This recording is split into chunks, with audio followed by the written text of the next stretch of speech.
This episode was produced using AI-generated voices and scripting. $800 billion.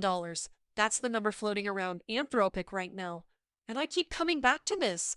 They just changed their pricing model. Like, just did it. You don't change how you charge people when everything's going great.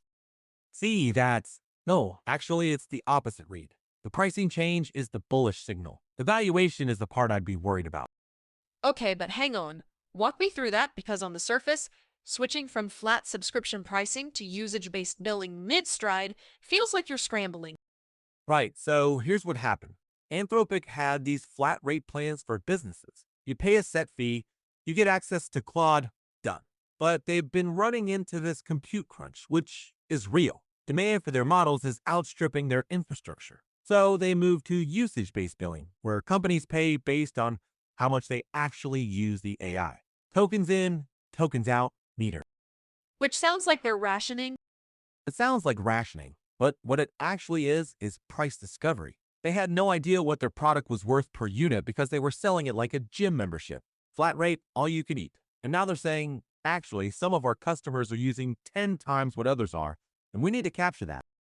So they were undercharging the heavy users, and the valuation reflects what happens when they stop doing that. Exactly that. The 800 billion valuation. And to be clear, these are investor offers, not a closed round. It's pricing in a world where Anthropic can actually monetize proportionally to usage, which they couldn't do before. That's a lot of faith in a pricing model they haven't even proven out yet. Massive amount of faith. And look, the last time we had a firm number, Anthrop raised at a $61.5 billion valuation. That was in early 2025. So we're talking about more than a 10x jump in implied valuation in a matter of months.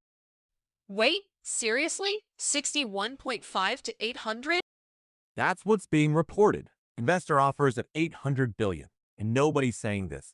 That gap is not a reflection of the company getting 13 times better. It's a reflection of the market getting 13 times more desperate to own a piece of the AI layer.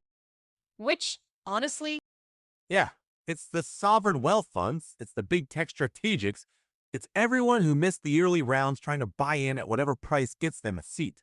The actual business fundamentals haven't changed by that much. okay, so here's my question. If the valuation is frothy and the pricing change is smart but unproven, who's the sucker at this table? Depends on what happens with the compute crunch, because that's the real constraint.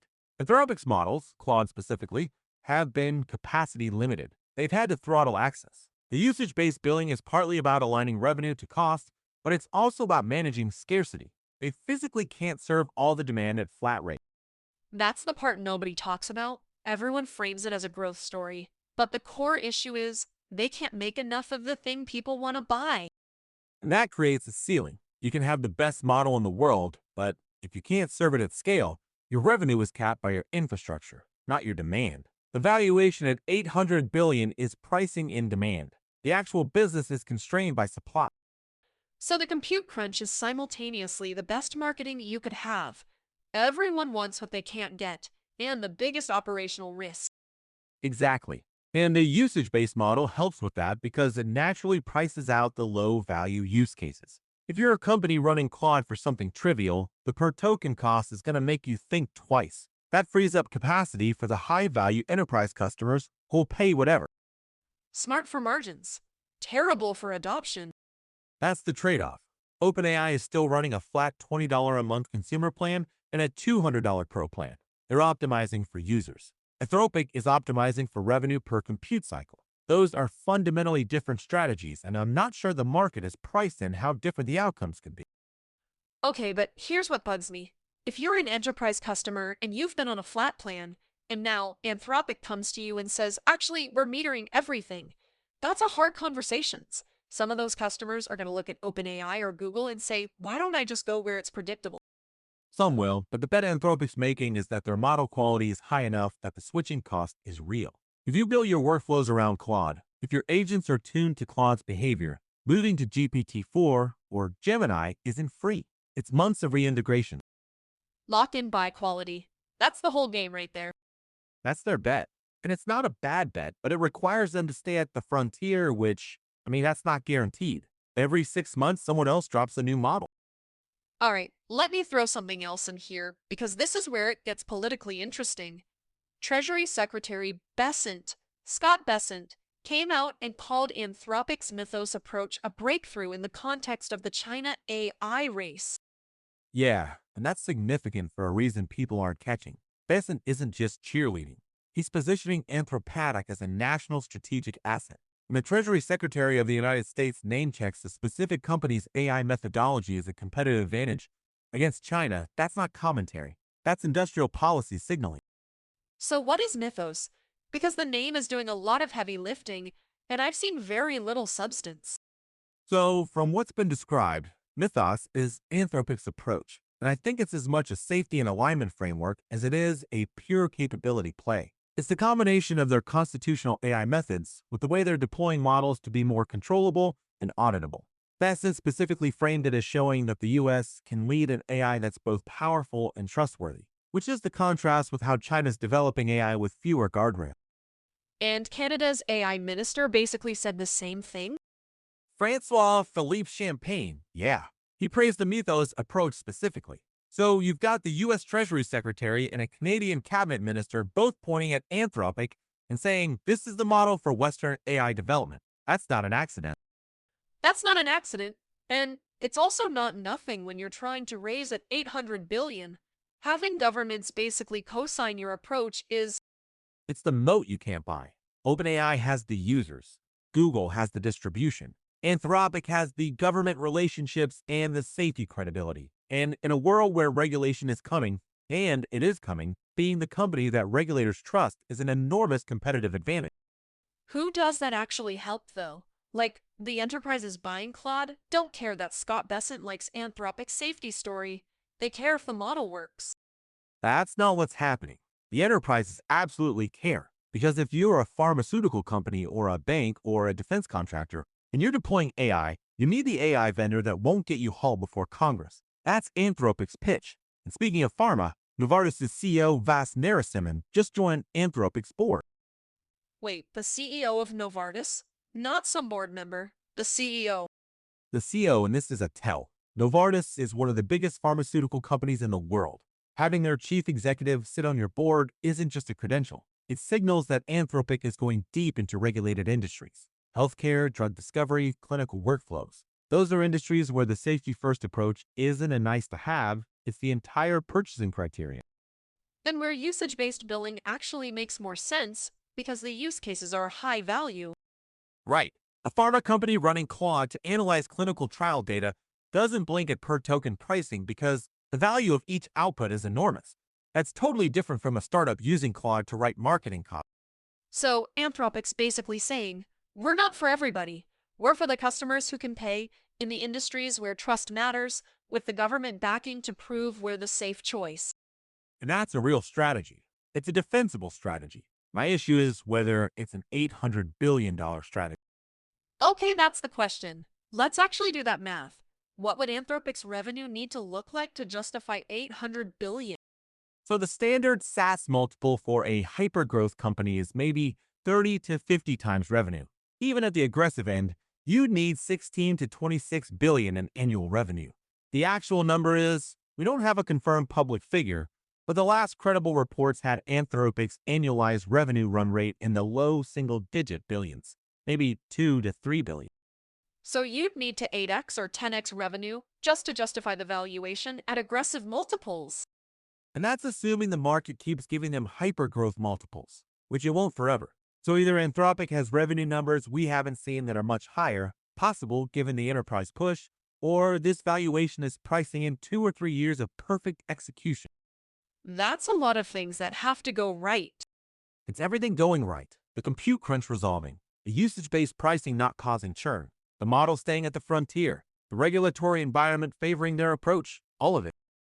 Okay, but you said earlier the pricing change was the bullish signal. You still believe that? I do, but it's bullish for the business, not necessarily for the valuation. Those are different things. The business is making a smart operational move. The valuation is the market having a religious experience about AI. That's a great line, and I want to steal it. But here's what I keep coming back to. The Besant comments, the Champagne comments, the Novartis board seat, Anthropic is building something that looks less like a software company and more like a quasi-public institution, like a utility almost. And nobody's saying this. That might be intentional. Dario Amodei has talked about AI safety as a civilizational issue. If you take that seriously, the end game for Anthropic isn't being the biggest company. It's being the most trusted one, the one that governments partner with, the one that sets the standard. But that doesn't map to 800 billion in private market value. Trust and being a quasi-utility, that's regulated returns, not venture returns. That's the tension. The investors buying at 800 billion want venture returns. Anthropic might be building for something else entirely. And at some point, those two objectives collide. Come on. You think Dario Amodei is going to turn down 800 billion in valuation because it conflicts with his mission? I think there's a version of this where the valuation becomes the problem, where the pressure to justify it forces Anthropic to chase growth in ways that compromise the safety first brand. Start cutting corners on red teaming. Start deploying models faster. Start acting like OpenAI. I wasn't going to say it, but yeah, You are absolutely going to say it. fine. I was going to say it, but the point stands. The higher the valuation, the harder it is to be the responsible one. Because responsible is slow, and slow doesn't justify 800 billion. Unless the regulated industry's argument holds. If Anthropic corners pharma, finance, defense, healthcare, those are trillion-dollar markets where slow and careful is exactly what buyers want. That's the counter argument, and it's a good one. Narasim Han on the board makes that tangible. If Anthropic becomes the default AI layer for regulated industries globally, the revenue numbers could get there. But that's a 5 to 10 year build, not a 12-month sprint. And the investors at 800 billion, are they patient enough for 5 to 10 years? Some of them are sovereign wealth funds, so theoretically, yes. But the venture folks and the strategics, they want liquidity events. They want an IPO. And that IPO has to hold at or above 800 billion, which means public market investors have to buy this story too. Which brings us back to the usage-based pricing, because that's the mechanism that has to produce the revenue. Right. And here's the contrarian take on the pricing shift that nobody's making. Usage-based billing is great when usage is growing. But what happens when enterprises start optimizing? What happens when they build caching layers, prompt compression, all the tricks to reduce token usage? Your revenue per customer starts declining even as they get more value from the product. That's the AWS trap. Companies optimize their cloud bills religiously. That's exactly the precedent.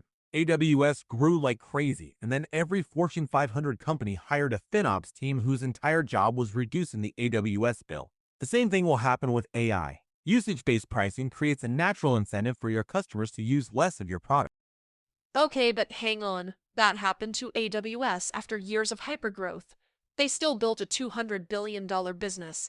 So maybe the optimization pressure comes later and the growth comes first.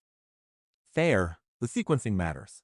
If Anthropic can ride the initial wave of enterprise AI adoption, where companies are just getting started and haven't optimized anything, the usage-based model could produce enormous revenue growth in the near term. It's the medium term where it gets tricky. And in the near term, they still have the compute crunch, limiting how much they can even serve. Which is why the pricing change is also a rationing mechanism disguised as a business model improvement. Price goes up, demand self-selects to the highest value customers. You don't have to tell anyone no. The market does it for you. That's elegant and also kind of dark. Welcome to infrastructure economics. Let me ask you something that's been bugging me the whole conversations. You said the valuation is pricing in demand, but the business is constrained by supply. If that's true, why are governments lining up to endorse Anthropic? Besant, Champagne, what's in it for them? Legitimacy in both directions. Besant gets to point at an American company and say, we're winning the AI race against China. Champagne gets to say Canada's engaging with responsible AI leaders. And Anthropic gets the implicit government endorsement that makes regulated industries more comfortable buying. So, everyone's trading credibility. It's a credibility exchange, and Anthropic is at the center of it because they built the brand that makes it work. OpenAI can't do this because of the Altman drama and the profit conversion controversies. Google can't do this because they're already a regulatory target. Anthropic is the only frontier AI company that governments can endorse without political risk. That's the part that makes the 800 billion make slightly more sense to me. The moat isn't just the model, It's The positioning, the institutional trust. Yeah. And that's harder to replicate than a model. You can train a new model in 6 months. Building government trust takes years. You said earlier, evaluation is the market having a religious experience. But maybe the religion here is that the AI layer needs to be trusted, and only one company has figured out how to be trusted at the frontier. Maybe that's worth a premium. I am. Look, you might be right, but a 13x premium over where they were months ago. That's not a trust premium. That's a mania premium. You can believe the company is well positioned and also believe the valuation is disconnected from reality. Both things can be true. Both things being true is kind of the whole AI market right now. That's the whole AI market.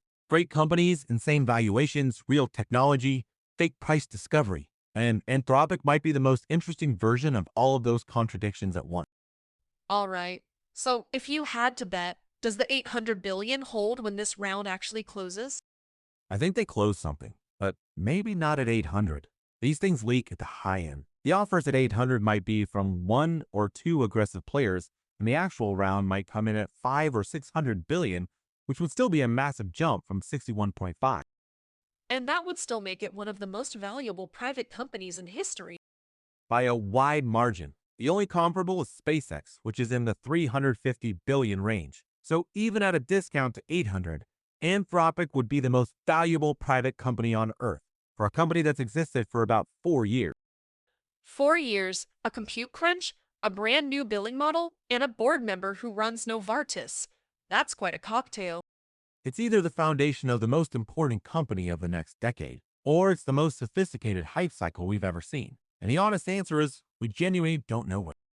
And we won't know until the usage based pricing either produces the revenue or it doesn't. That's the scoreboard. Everything else, the best in quotes, the Novartis board seat, the Mythos branding, it's narrative. The pricing model is the mechanism. When that usage data starts flowing, we'll know if this is real. Narrative up front, mechanism underneath. That's the whole game right there.